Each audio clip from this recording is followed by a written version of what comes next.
Hello, welcome to Poets Out Loud meet Speakeasy Online. It's June 2021, and we're still online, but we may be going back to real life soon. Who knows? Um, there's a few notices for some upcoming events. No, Andy Hopkins has got another workshop this Saturday online. Um, I think it's priced £7. It's fundraising for the poetry symposium that will be happening at Tully House in Carlisle, hopefully on the 10th of July. So there'll be details on Andy Hopkins' blog, and I can put another link on the SpeakEasy Facebook page. Anybody who's interested in that, you can just contact Andy. Jeanette was one of the people who was at the workshop he was doing the other week, and so was I, and it was very good, wasn't it? Yeah, very thought-provoking. I can't get Mary Stuart out of my head now. Yeah, yeah, I'm becoming quite intrigued. Yeah. yeah. He And I've put written a lot about of. He six put, drafts of my poem, but I'm still not there. That's brilliant. It's really. He's good, isn't he, with his feedback? He's excellent.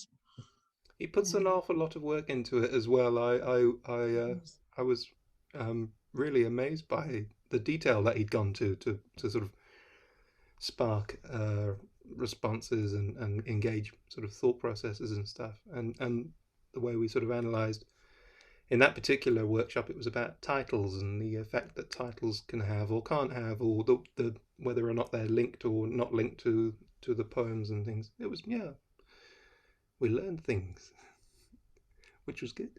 very much.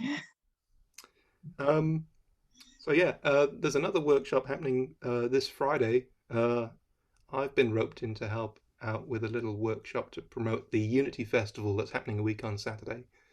And there'll be an online workshop happening from 3:30 till 5 p.m. I know that's not necessarily a good time for people, but there's a little group who tend to meet Friday afternoons. I think they're based in Ambleside. Um, so I can post information about that on the Facebook page again tomorrow. And also, we've confirmed a time for Speakeasy at the Unity Festival on the 19th of June. We're probably going to be going out live at 2:30 p.m. And again, I can send out more information about that soon. It's been a busy week of corralling things and figuring out time slots for people and scheduling things. It's been good. I think it's starting to take really nice shape. And this year's festival is an online festival that they're trying to do for the whole of Cumbria, and we've got events happening in Carlisle, Kendal, and Barrow as well, and other bits and pieces. So, sort of three main hubs with all sorts of lots of different things going on. So hopefully it'll be really good, and there'll be more information about that on Facebook as well. So check it out. Right, I think that's all the notices. So we'll crack on. This is a piece called Choices. And I don't know, I guess it was provoked by some of the reports in newspapers and things recently, and that the guy's been suspended from the cricket team and things for tweets that he did about 10 years ago and what have you. This is called Choices. Yes means yes. No means no. Don't know how clearer you can make it. People get lost, disappearing in the system, stuck inside big tech's algorithm. Everything we do is a choice. Considerate action is to ask for permission at the start. Or later you can beg for forgiveness, but it's better not to do things back to front. In our digital age, old comments live eternally online. It's so easy for remarks to spiral. Unwanted shadows return to haunt. So think before you post, blog, tweet, or speak. Is what you say today what you'll say tomorrow? We can all make mistakes. None of us are perfect. And it's okay if people change their minds, too. Life isn't a one-way street. It doesn't hurt to say please and thank you. Show people a little respect, and maybe, just maybe, they'll show it back to you. There you are. Thank you very much. Okay, over to you, Val. What have you got for us? I've been watching a program on television called The Masked Dancer this week, and I just was thinking about masks and, you know, what people sort of put on a mask at times. So this is called Faces on Zoom. In the virtual room, I see faces on Zoom. But who are these people, I ask? They seem most intent on appearing content, but are they just wearing a mask? But nobody knows, behind the cheery hellos, the troubles with which they contend. When we've all said goodbye, do they break down and cry, relieved they don't have to pretend? Can you wear a mask when poetry's your task? Poets wear their heart on their sleeve. Your emotions laid bare for others to share with a sincerity that people believe. So if your heart aches and you write of heartbreaks, just remember that you are a poet. You never can hide your anguish inside, for your words will let everyone know it.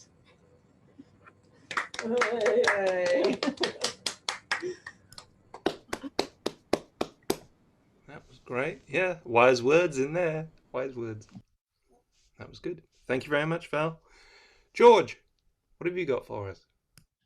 Right. Yeah. I thought I'd try being a wee bit cheerier than often, and I've gone back to the book that I did, The Year of the Loch, and also I was over in Cumbria, you know, in the island of Firth of Clyde, going to Millport, and I hadn't been over in years. And I went over early. My friends were coming around to me, but I sat at the ferry and watched the ducklings. Oh, just gorgeous watching the balls of fluff. But it reminded me of the goslings at Castle Semple Loch. So this is gosling. Goslings seem more prehistoric than geese, move like tiny clockwork dinosaurs. Occasionally the motor sticks, they stumble, then sit, continue nibbling. Or the spring is overwound, they stutter with jerky steps on clown's feet. Parents watching the brood, heads held high on proud necks, checking every movement, snatching moments to eat. Thanks.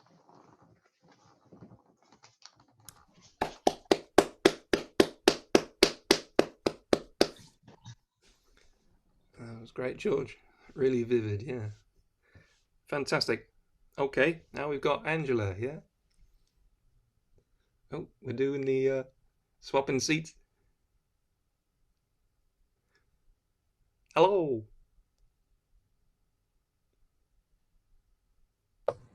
Hello, I'm just visiting, as you may or may not know, and I wrote a poem that I was told I had to. And I've called it Dedicated to Mr. Boo, and that's Boo as in Boo! But you'll probably know why in a minute. Okay, should politics invade your football when you just want to chill with a beer? Should the rest of the world and its problems make an unwanted appearance in here? You never said their lives don't matter, so why do they annoy you so? Why do they have to get down on one knee and completely disrupt your game's flow? It jars like the crack of a rifle that they think you should shoulder their cares. For sure, you'll agree all lives matter, but you're not the curator of theirs. Do you make political gestures for a man you care nothing about? Some fellow named George, a Turk, dragon killer, and lout. Well,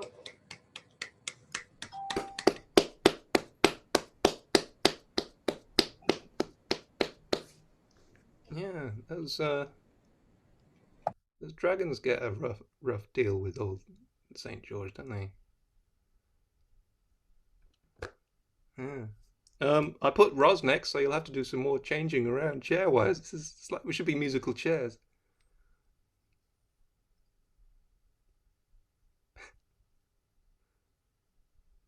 So we've had the Masked Singer. I think we've got what's the voice would be. Hello.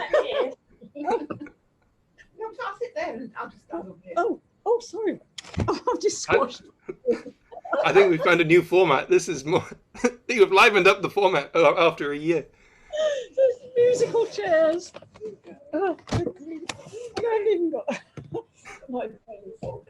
Oh, sorry. No, I'm told one. Right. Sorry. When we get together, it's just And we get the Prosecco out. true. Right. Anyway. I got this. I've got brain fog, and I won't say the other title. Right. Sorry about this.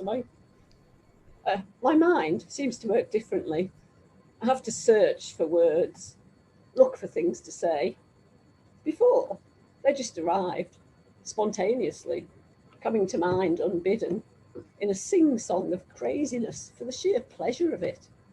Now I work to dredge up words, heavy, clunking, joyless rhymes that I force into lines. In unsatisfactory poems, I want to feel inspired. I'm impatient to ignite a spark, rekindle the fire. I'm looking to Prometheus, but mostly I find Dionysus, and that's me.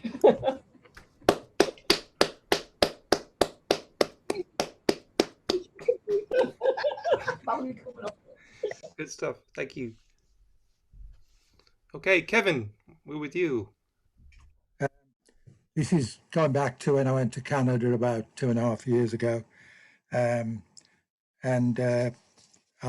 kind of just revisiting them. I haven't had time to work on a new piece this week. But here we go, I'm going to try and read it. And it's called Take Off, and I may have read it some time ago. Wheels. Never thought that it would be like this. Aged wheels entering a new dimension. Skyward, roaring takeoff. Back there, hard times, times I left behind. Soft words and pent-up anger. Mixed emotions, anticipation. Old movies don't move me. Better late than never. Up here, I sing within my head, humming turbine tunes, the sound, a constant dread. Down there, it could be land, or it may be sea. Sitting here, my legs are numb. It's all the same to me.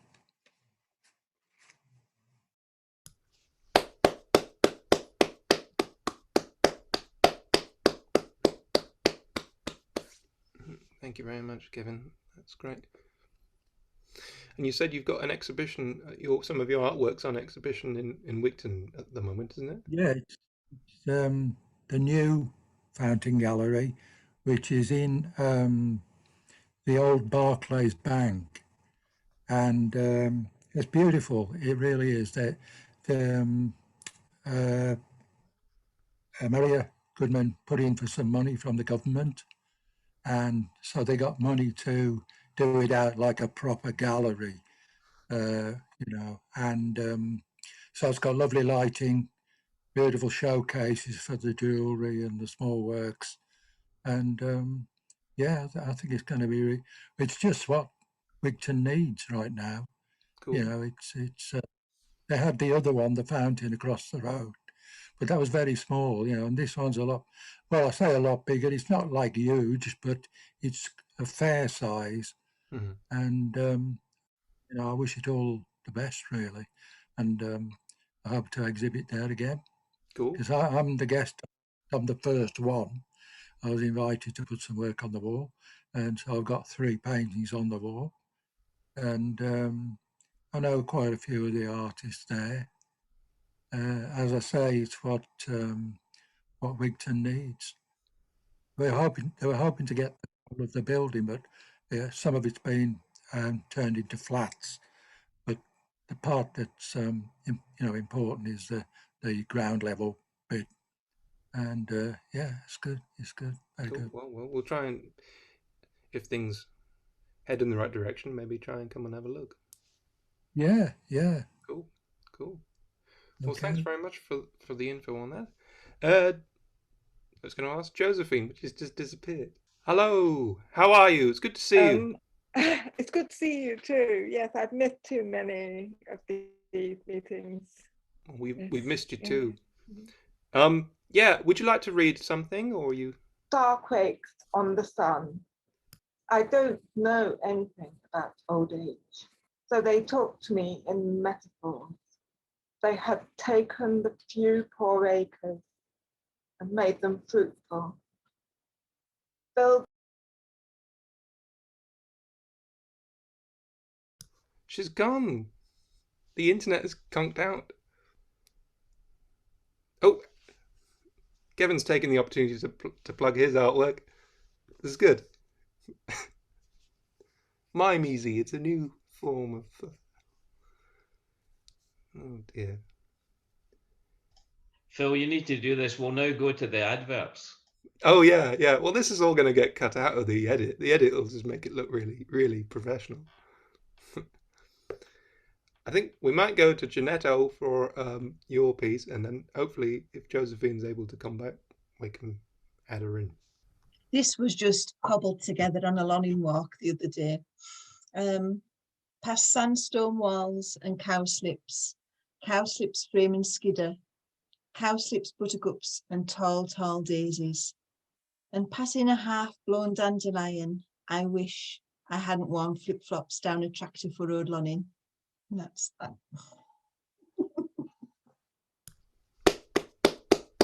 Thank you, you're very kind. Flip-flops or just any sort of normal kind of shoes often, isn't it? Yeah, wellies would have been better. Yeah, usually the first choice. Yeah. Cool. Thank you very much. Hello, Susan. Do you have something to read? Well, I haven't got anything new because I haven't had any time to write anything due to life. So it'll be just stuff you may have heard before, which is too bad if you don't like it, but great if you do. So it's stuff about Gosling Psych, which I'm writer in residence of, even though I'm not a resident there, obviously, because I can't be. But I go there occasionally.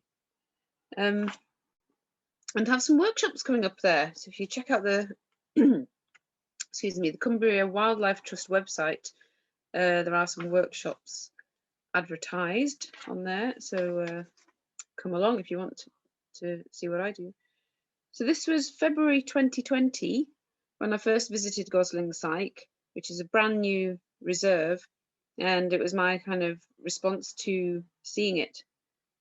So the rain is forming instant and expanding targets in puddles and springboarding off naked trees as I arrive.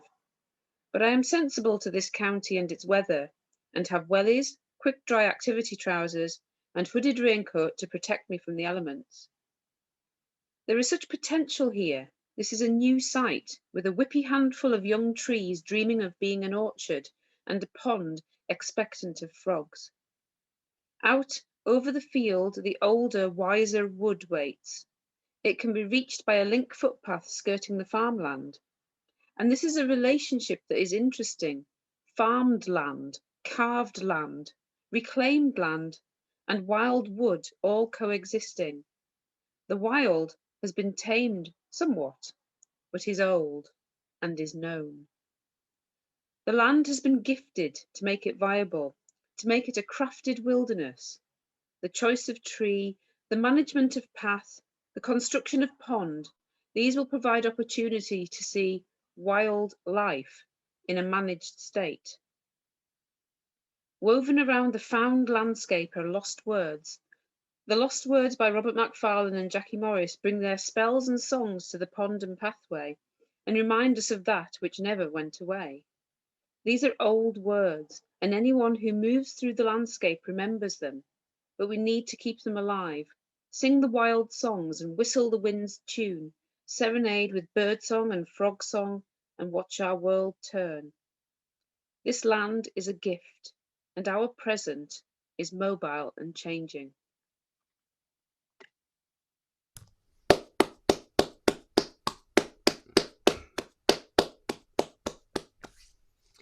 Good stuff. Excellent. Okay, we've only got a minute left, so I'll push the button and we can all sign back in for the next part. Sound okay? Okay. See you in a second.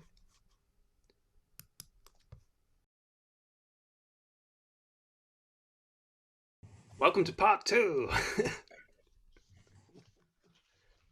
Yeah, this is one of the pieces from the Andy Hopkins workshop I was talking about before, and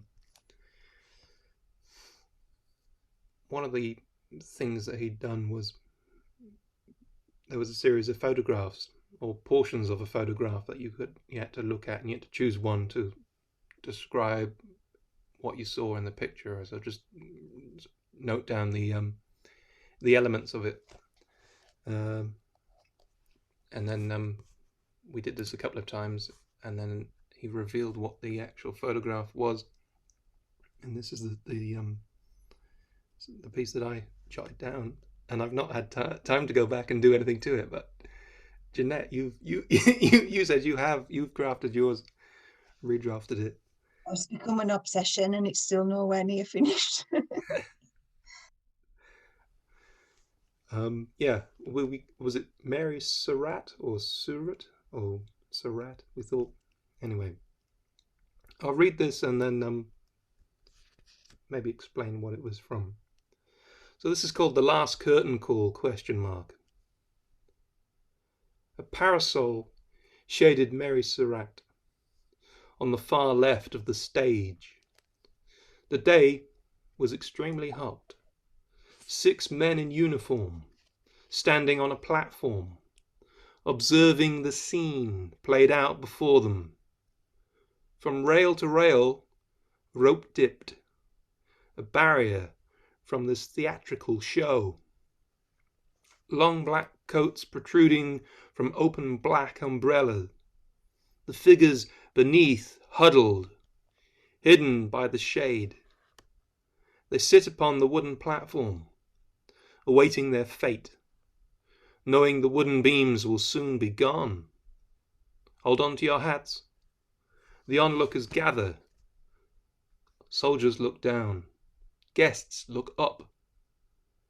As the show ended, the large crowds broke up. The long black coats brush stubbly grass. Their faces blurred. As soldiers turn their backs. And it turns out the photograph, thank you, the photograph was the conspirators who'd helped John Wilkes Booth assassinate Abraham Lincoln. That's right, isn't it, Jeanette? Yeah. Yeah, it is. Yeah, so it was like a military sort of trial, sort of an execution sort of thing, and it's quite a striking photo. And Andy said he sort of stumbled across the photograph and found it just really absorbing. The more he looked at it, the more sort of stories hidden in it, and it was quite a striking image. So if you do have a chance to Google it, it's a very striking visual image of the conspirators. Yeah. And there's other photos I've got a bit intrigued out on, absorbed by it all, but there's another photo after the drop as well, which is quite haunting, isn't it? Yeah. Yeah, it's powerful, and pictures really do speak 1,000 words, don't they? I mean, yeah. Okay, Val, we're back with you. Have you got another one for us? Yeah, this is called Perfect Life. and it's about my quest to make my life perfect. Up the magic faraway tree, there's a castle in the air, where a perfect world awaits and life is always fair. A world that's filled with beauty, with elegance and grace. If only I could reach it, this elusive magic place. But I never seem to find it, however hard I look. I've tried so hard to get there, but it seems that I am stuck. Yet my dreams sustain me, my hopes will never fade. My destiny awaits me, I think it's just delayed.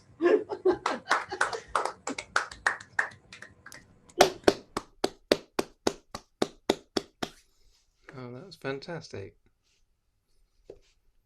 Oh, I think you're probably closer to the perfect escape than you think. Excellent stuff. Okay, George. George, I understand there's a book there, George, that you might want to promote. Tell us about the book, George. Tell us about the book. It's it's not actually really, well, it's my debut full novel of crime. Was the debut of a published full novel of crime. But I thought, right, I just broke the table. But I don't skimp because I was counting out. There's 6 people get killed in it, so I thought, you know, it's a bit Midsummer Murderish. You know, if you've got a character, you're going to have to kill them at some stage. But it's about vengeance and death. It's not the publisher at one stage, you see, a previous publisher said, I want a Glasgow detective. And I thought, I don't want to write a Glasgow detective. I mean, Taggart's been done, and you know, there's Rebus and there's all this stuff. So I wrote a Paisley criminal. There is a policeman in it at some stage, but and he's got to have you know how all police characters have got to have a flaw, haven't they? But then most policemen that I've met have got a flaw as well. But then most people that I've met have got a flaw. So it's not really surprising. Anyway, I'll read you a poem rather than keep wandering on. Right. I thought I'd follow on from the one about the goslings. To this is one that follows it. And it's actually about this time of the year. It was the poems at the Lochside were written throughout the year. So this was June, or one of the June ones, called Summer Night. Evening light filters through thin cloud. Trees, fields, reeds blend flat green without shadow or highlight. Threat of rain, heaviness that bodes thunder, the loch expectant shimmies with barely a whisper. I open the car window, let in sharp air. Black-headed gulls gather, awaiting bread. Gosling, no longer last week's alien, are feathered miniatures, leading the rush for crumbs. Summer solstice approaches. Life hangs momentarily on the cusp of darkness. Thanks.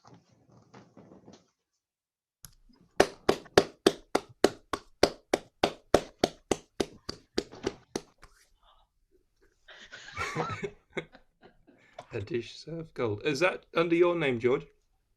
Yes, under George Coquito, yes. Mm-hmm. I always wrote as GW Coquito, but everyone insisted that you had to have a name, because I don't think GW Coquito exists. You see, and I quite like the idea that I don't exist when I write. But maybe I shouldn't exist, but that's a different issue. Well, we're glad you're here tonight. Cool. I'm going to say hello to Josephine again. Hello. I don't know if your internet's pretty unstable. Hello. Yeah, I was just going to suggest, Josephine, if you disable the video, I've noticed before that some people with unstable video, if they cut down in the amount that's been transmitted, it sometimes helps. Just a thought. Oh, so to turn the video bit off, but keep the microphone on. Oh, you could try that. Dark quakes on the sun. I don't know anything about old age. So they talked to me in metaphors. They had taken the few poor acres and made them fruitful, filled them with the buzzing of bees. The mountain had served them well. I don't know anything about old age. I hope to find out. I knew the old lady over the road. Dad became old. I didn't want him to. His hands started shaking when he was opening the fridge. He started leaving his food at meals. Then Mum became old. My husband became very old. I don't know what it's like to be old. Many people I know would have liked to have found out, but never did. And they looked up at the mountain. Every morning they had looked up at the grey knuckles on the horizon, changing colour from moment to moment. I don't know anything about old age. So they told me a story. It is not in the folds of the skin. Forget about those. It is not in the weakness of bones or muscles. You have inner strength. It is not in a fading of mind, for better is wisdom. It is like the children playing on the banks of the river. One said to another, "Let's throw our toys in the water."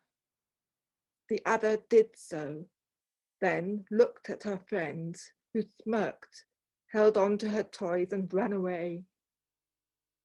She stood on the bank, her cheeks wet with tears. A voice said, "Child, why do you cry?" It was an old woman. "Don't be afraid, child," she said. "Here, let me dry your tears. Tell me what's the matter." And so she told her. "Child," she replied, "it doesn't matter about that girl or what you have lost. What matters is you have been true. Tell the river what happened. Tell the river you are happy for her to have your toys. What I can tell you is that I who speak to you am yourself, as you will be. You will reach a ripe age. You will see that your truth has protected you. And then you will understand."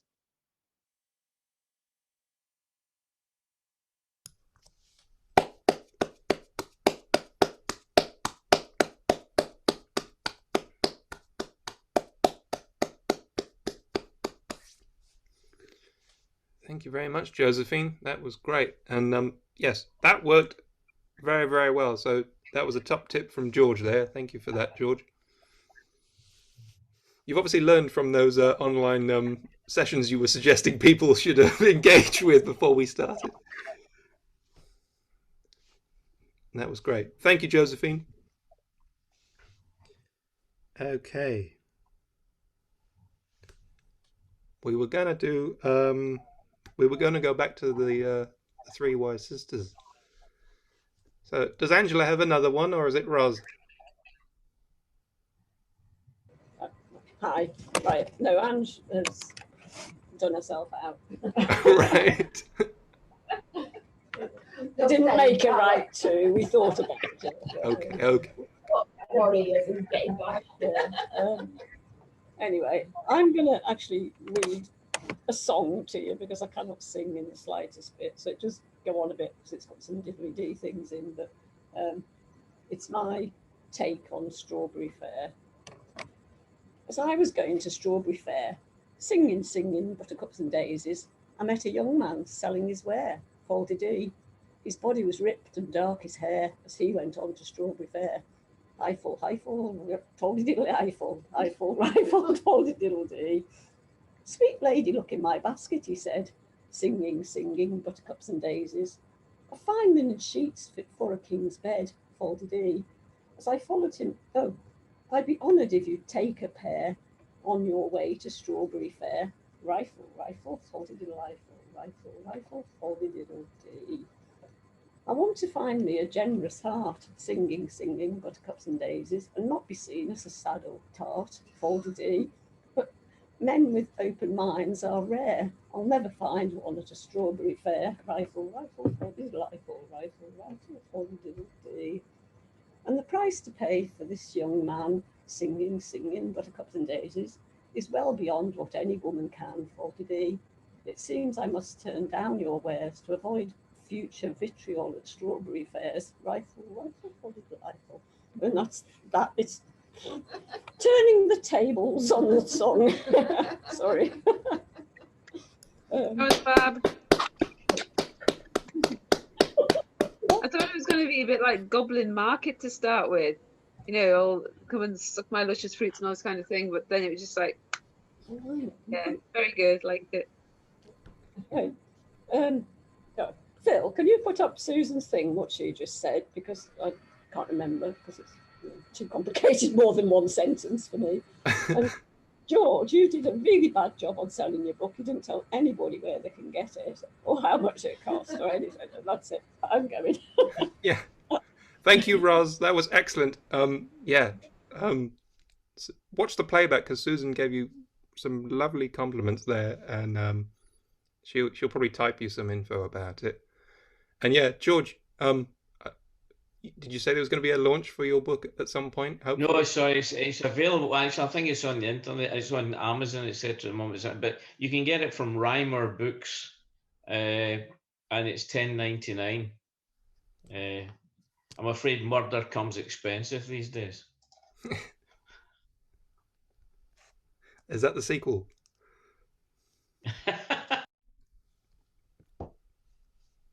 Cool, excellent. Well, all the best with it, George, and we expect an invite to the live launch at some point.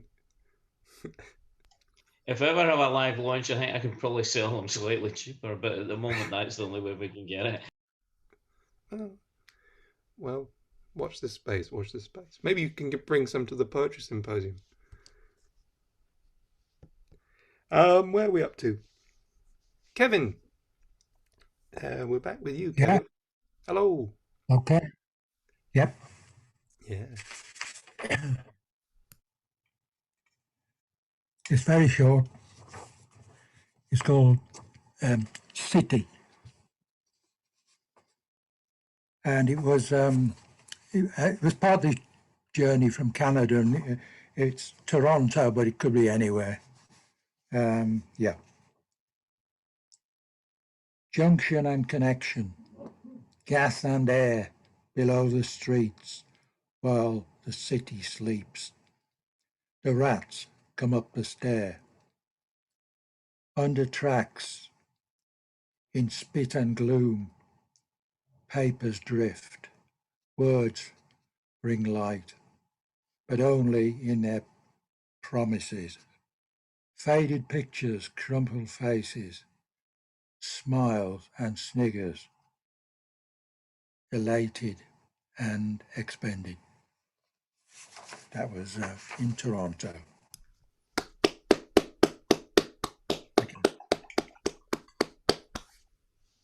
Thank you, Kevin. Thank you very much. Okay. Are we okay to go to Jeanette and then Susan and then Josephine? If you've got a second one, you can go after Susan. Is that okay? Okay. So, Yeah. Jeanette, what have you got for us? Don't know if I've read it before, but it's called Distracted. I'm not sure if that's the right title now after our recent workshop, but anyway. It was, I'll just read it. A morning amble along the canal in Manchester. Two boats approached to use the lock. Intrigued, I stopped to observe the clamber and struggle, exertion of keys. I found myself watching two walking birds on a ledge above. One closely and painfully follows the other. The leader, annoyed, turns to be mirrored and followed again. This happens repeatedly. Bemused and captivated, I forced my gaze to the first point of learning. The boats. Locks are open, soon to proceed. Watching them leave, I return to the birds. They have gone. Thank you.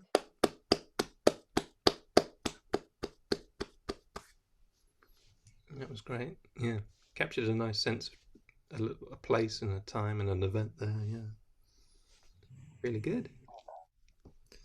I think the title was spot on for that one. Yeah, I think it mirrored what was going on in the poem. Yeah.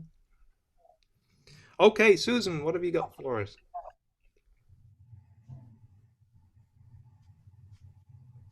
It'll be one you've heard before again. But before I read it, if we're plugging things, you might notice I'm wearing a t-shirt that says Prostate Cancer UK. I'm not promoting it, I'm raising money for it. So the link to my Just Giving is in the chat, virginmoneygiving.com, Susan Cartwright Smith, all one word. Yeah, so I'm going to be doing Race to the Stones in a month's time, which is 60 miles in 24 hours, non-stop, along the Ridgeway. It's the best way to see the oldest footpath in the UK at 5 miles an hour, constantly and knackered, I'm sure. Right, so the poem I'm going to read is called The Fear, which I don't know about your title thing because I was trying to get ready, so I missed it, sorry. It was written earlier last year than it was now because things are happening a bit later this year because it's a bit colder. So, every year I have this fear that frogs won't make it. Tricked into an orgiastic revelry by one fine day, and cruelly betrayed by a cruelly changed and changing world. Naked, glistening, supple bodies clambering and clinging, with no shame at being overlooked on well-known frogging sites. But crystalline frost clumped on quivering eyeball jelly spawn makes me quite forlorn in case the thaw will come too late. And similarly toads are idiots on roads, for one was flattened on the path where I walk. Hands affronted to its throat and hearts laid bare, on tarmac there for all to see. Why the crossing? Where's it going? Nowhere near a beck or stream, save the other side of new builds, driven out and into car paths for dramatic posed demise. A silent scream from wide triangle and haunted empty eyes.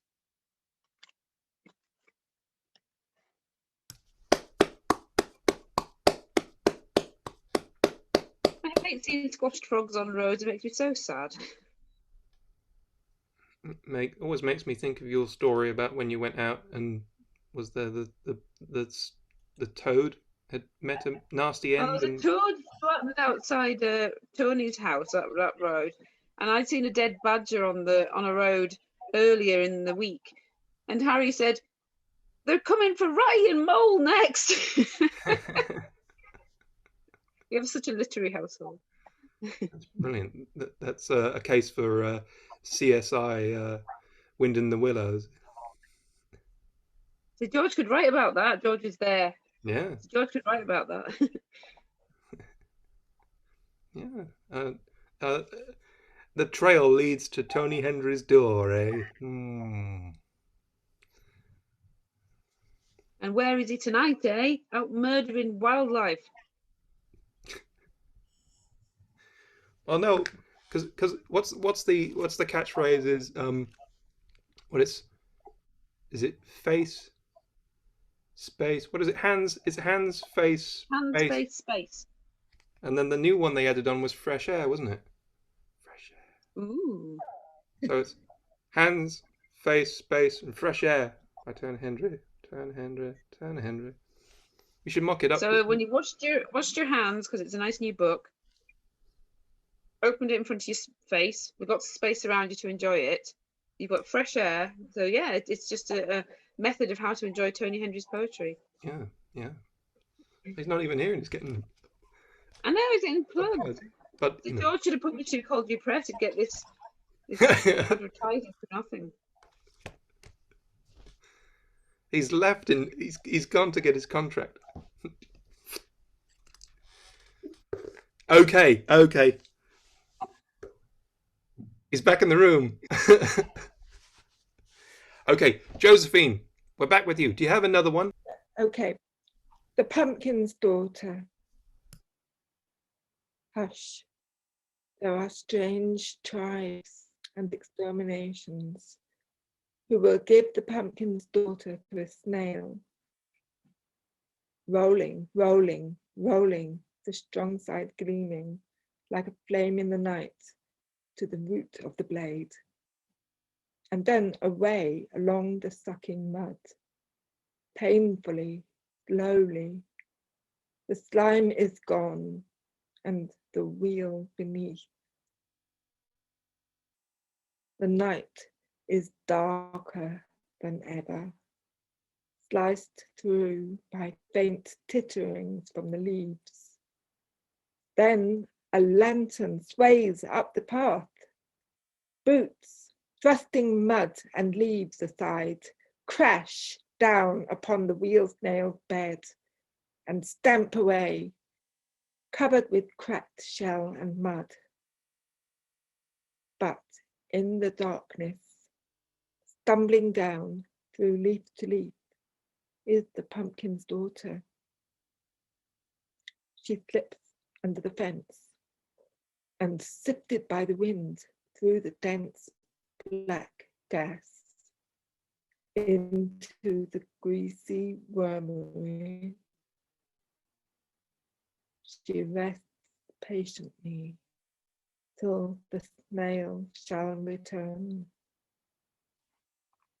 And the wind lifts the shell and flings it fragment after fragment, so that the air is filled with his atoms, curling over every closed flower and stalk, swooping into the wormery where the pumpkin's child is weeping. She knows who is there.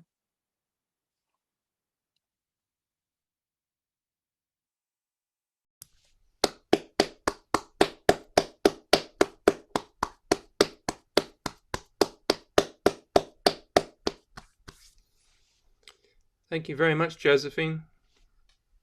Really good. Really, really good. Okay.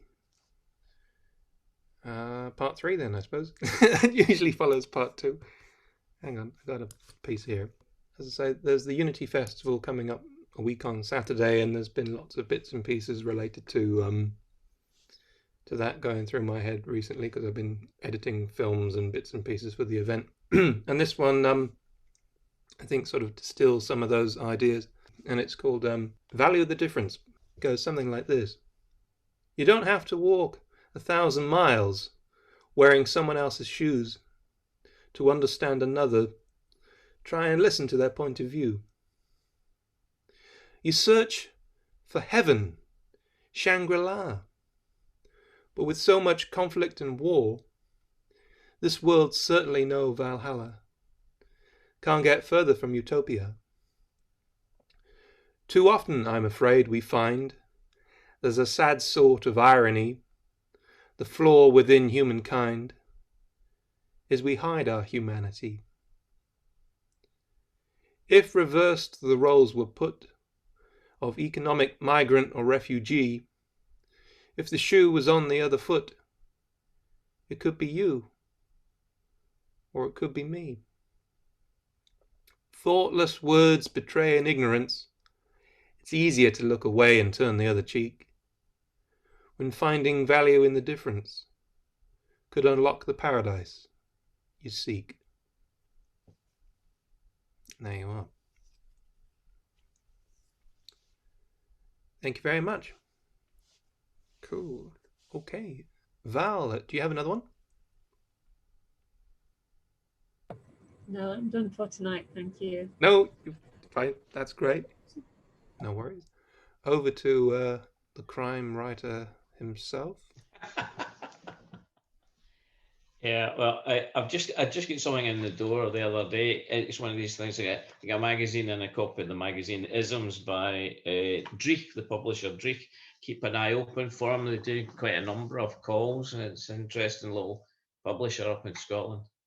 But this one was actually, I don't think I've read it here before, but you may remember that during the early days of lockdown last year, I think it was, they found goats had taken over Llandudno. So this was, I wrote a poem about goats in Llandudno. I don't think I've read it here before. Goats in Llandudno. Without the rumblings, no traffic noise, no chatter from the streets, I hear the house sigh in this afternoon sun. The apple tree is in leaf. The cherry buds begin to swell. In the front garden, scarlet or the weeping cherry promises blossom. Annual rebirth. This year more poignant. Too many will not see it again. Sadness stalks the town. And yet such hope lies in man's retreat. See how rivers run clear. The silent wind carries hints of field and hedgerow, not masked by exhaust debris of civilization. Goats take over the streets of Llandudno. Dolphin re-enters harbours. The canals of Venice are turning blue. Unfortunately, I don't think they are now because they've let the cruise ships back in. I think that's one of the saddest things I saw recently, was when I saw that these massive ships were going back into the lagoon at Venice. It could make you weep. Sorry. No, yeah, absolutely, George. Agree with that. Yeah. We've got a request in for Harry to read. So is Harry okay to read after Susan when we finish this round? Is that okay? Yeah? Okay, cool. All right. We've got about 4.5 minutes, but it's Roz. Roz next, and then we may have to tune out and sign back in again. That's it. Right. I just thought I'd read my villanelle after Jeanette read hers the other week, and it took a lot to write it because I didn't know what they were until I went on a course and decided I had to write one. And it's only been out once before, so it's coming out again. I called it something to, in brackets, prove the villanelle. To prove to myself I'm not a fool, I'll write a poem with words on the laptop. I can't see this. I must have With word on the laptop. with word on the laptop. I must craft something worthy with this tool. Hopefully I can stick to this form's rule and follow the remit of the workshop to prove to myself that I'm not a fool. I'll reject typewriter, ribbon and spool, conventional pen and paper. I'll drop. I must craft something worthy with this tool so that everyone else thinks I'm cool. I'll give them lines that make their eyes pop to prove to myself I'm not a fool. Sumptuous poetry to make you drool with luscious lines that will run, skip and hop. I must craft something worthy with this tool, and with its help I shall produce a jewel, a mighty rhyme that shouts from the rooftop to prove to myself I'm not a fool. I must craft something worthy with this tool. Sorry, I meant to. It's hard work, wasn't it, Jeanette?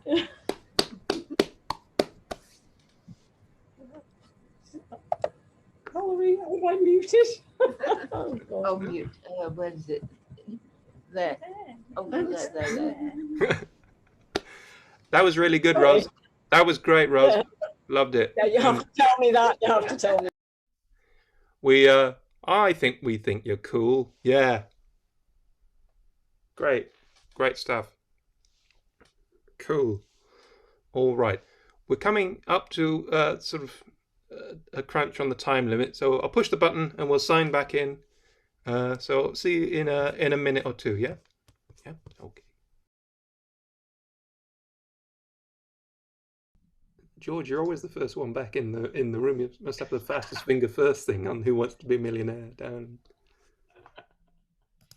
No, I do one of these things myself, and there's always that panic when you close down and open up again. If no one, great, Susan, and no one comes, and for a few minutes no one comes back in, and you're thinking, God, it must have been really bad in the first half. No one's coming back. Yeah. But yeah, I mean, if they want another poem, they can have it. But they don't want. I'm sure they've got enough poems without me. I've got that alone there, and that's just doing it every whatever. Sounds like you guys are having a good time there. There's a party going on there or something. What's happening? What makes it on? Because I'm the only one who hasn't drunk half a bottle of wine. Ah. Is this the first time the three of you got together for a while then? I'm the only one who can behave themselves. No. That's a usual thing though, Val, not just tonight. Yeah. It could be worse. It could be the four of us, couldn't it? Well, that's so good, yeah.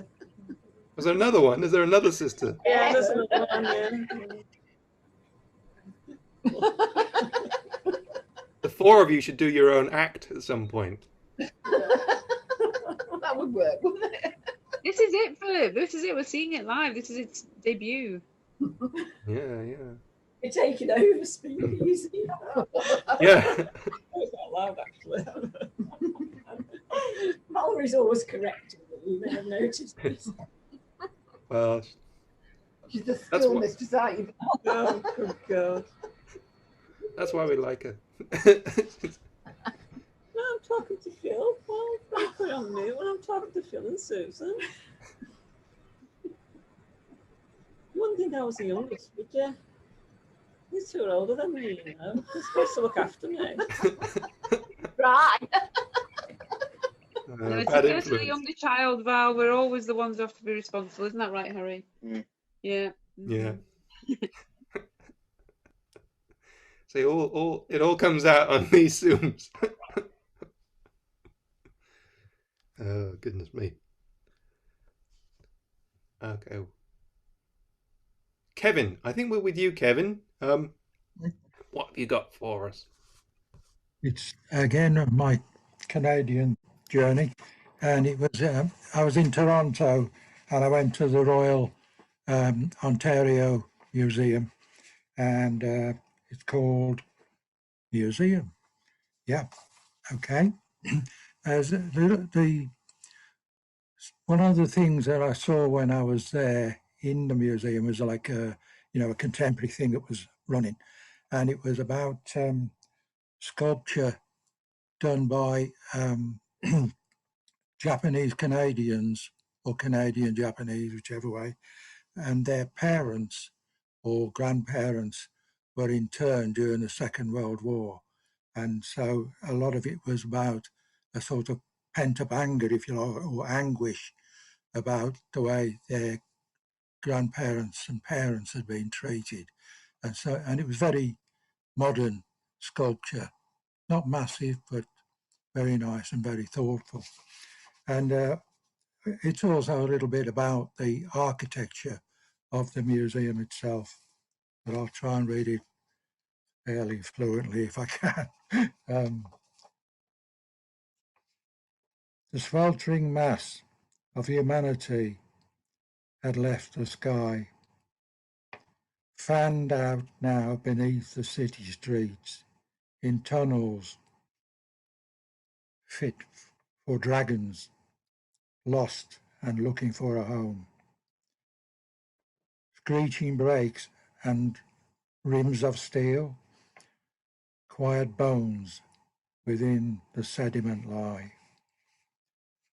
Joy and terror fill the air, a family outing within the family of nations that say something of regret.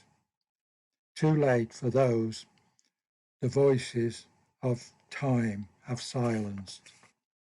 Zigzag, zigzag, an optical illusion. Forms of white, tense in strength, break into mass confusion.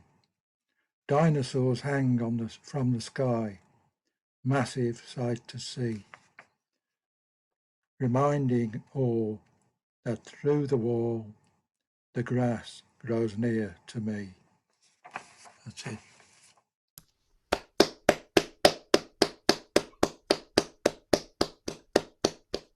I was very moved by one piece, which was again one of the Japanese sculptors who spoke in one of the captions on the work that it was dedicated to his grandfather, who had his fishing boat confiscated by the Canadian government when the war broke out, and they said, when this war ends, you'll get it back, don't worry. But he never got it back. I was very moved by that. Mm-hmm. Yeah. I think like people forget what happened like in America, but it also happened in Canada, that Japanese people were interned. Yeah. Okay. Yeah. Thank you very much, Kevin. A really powerful piece, actually. Yeah. Thank you. Okay. Josephine, are you there? Have you got another piece for us, Josephine? This poem is from Laura Harrington's Hacks and High Places, for which I wrote a sequence of poems. The Journey to Moss Flats. Through Garrigal to the source of the Tyne. Further on the track, through a series of gates to where it bears left. Cross the last bridge, over the Tees, near Trapbeck Foot, and on to Moor House, past the wood, and beyond, to where lizards and beetles dart in and out of rocks, and tiny iridescent bubbles move slowly on the rusted flow, on the narrow scarfs, scrambling on shelves, to the place of the horn of the unicorn, the horn of the bull, a grail place, a healing place, a wounded place, where every day and night a majestic ceremony plays out. Flora, fauna, winds and weather. Can we ask the necessary questions to heal this place and our world? And where is the Grail King?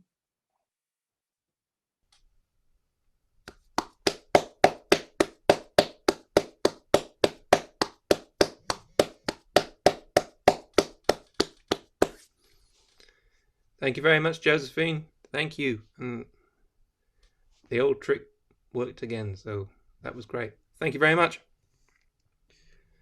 Janetto, hello. Hello. Right. A very short one, which I'm chuffed to say has been recently published in Open Doors little online journal. It's called When Light Falls on a Photosensitive Surface. Half-filled pages of time-worn photographs, cherished images in monochrome, capture the colour she needs to remember. That is it. Thank you. That was really good. So that's an online publication, you said, yeah? Yeah, they're worth looking up actually. They've got this quite a global thing, and they seem a nice bunch. Yeah, I think they're on Facebook, Twitter, and Instagram. No, and they've got a website as well. Cool. It's Yeah. open doors, yeah? Poetrymagazine.com. Mm-hmm. Cool. All right. Well, it's checking out. Yeah. Thank you very much. Thank you. Cool. All right. Who we got now? Oh, it's Susan. Hello. Hello. Just remind everybody about sponsoring me for Prostate Cancer UK. And also to say it's my birthday tomorrow and there's a partial solar eclipse. How cool is that? Thanks to the universe for laying that on for me. But I haven't got anything else to read because, as I say, I've written nothing. So I'm going to pass over to Harry now, who's got something. This is Harry, who's my youngest. Hello. Hello. This is a thing I did because I take part in this poetry club. So I did this. We had to basically get five nouns, the ones you can't touch. I've forgotten what they're called. MC Hammer nouns. Fair enough. And we had to write a postcard to each of them. So seeing as poetry is an emotional thing, I decided to do that. And this isn't about me, by the way, just saying. Dear Hope, when are you going to come back? I've missed you, buddy.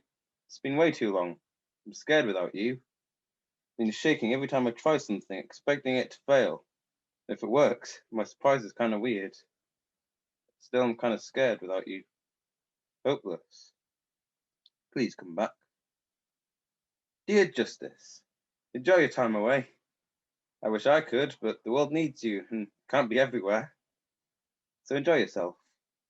You know, you'd be pretty good in politics. Shame you're not, because still we have those awful blabberbellies, the Tories. I get why you're not with them. They look down on you like you're a normal person. They don't want you and would never give you a blue badge. Completely against you. Unjust. Please take care. Dear Magic, why am I writing to you? Are you real or not? Because you must be, I know it, but so many say otherwise, and if you aren't, then there's no point in this letter, and the postman will be thinking about how ridiculous it is. These normal people laugh at the thought of you. Maybe they have reason. Maybe you genuinely don't exist. I mean, not like there's any proof. We're in a pandemic. Where are you? The world without you is so dull, magicless, which is a word. Please show yourself. Dear Power, when did I give up on you? It's taken 2 years to regain you, and even then, you've ruined everything. Everyone fights over me. Don't know what to do. And still, I feel like you're somewhere else. It's like you tell me you're enjoying the party, but you're just looking at your phone. Wanted by so many that you can't reach me, and that leaves me alone, with no choice, powerless. Can we go out one day? Dear Payne, hello, old friend. It's been some time. Welcome back. Hope you don't mind, but no one knows about you, because I got a new job, you see. I'm a clown. Clowns don't frown. They smile. They make people laugh. Do they ever ask how the clown really feels? Maybe if people listen to the jokes, if people listen to what was behind the jokes, what's behind the mask, would they still laugh? Whether I smile or not, that's where you step in. Because I tell the jokes so many times, but it's not funny anymore. It kind of hurts without you. Because without you, just imagine. An empty void. You're all I feel, but imagine me not feeling anything. Painless. Welcome back, old friend. I did make the joke at the time that you can't touch lions, so that counts, but yeah.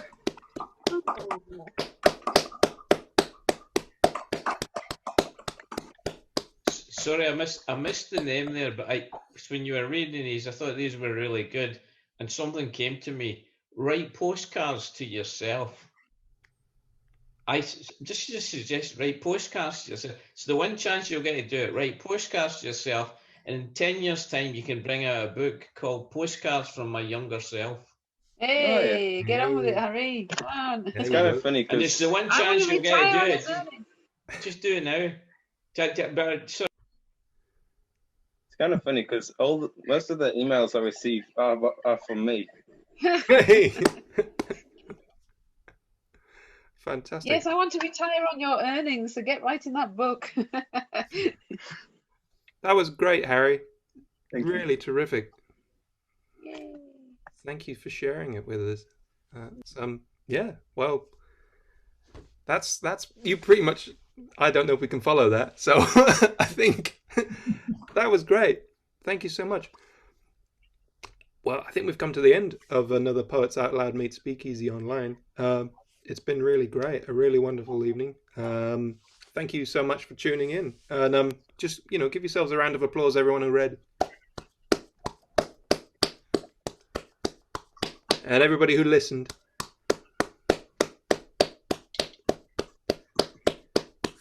And everybody who just joined in, and it was great to see you all. We'll do it all again soon. Happy birthday to Susan for tomorrow. And happy birthday to Susan for tomorrow. Hey, it's my birthday next week. Happy birthday to Kevin for next week. And Gavin. And we're loving the party, which is down here. We're loving this party going on. Hooray. the sisters. I think it's next week. Fantastic. Yes, we're just celebrating early here. I'm 82 on Tuesday. You'll be 82. Yep. There'll be some cake there, I think, won't there? I'm Two not big candles. Yeah. Oh well. enjoy your birthdays, whatever you're doing. We'll catch up soon. As I say, remember there's the SpeakEasy for Unity Festival on the 19th. I'll put information on Facebook, and then I think the next SpeakEasy will still be online as well. There'll be information about that at the end, towards the end of the month. But yeah, have a good one. You take care, stay safe, and we'll catch up again soon. Cheers, Thank everybody. you. Bye, everybody, and happy birthday. Happy birthday, everybody. Thank you. Bye all. I'm going now. I want to get some food. Get home safe. Bye.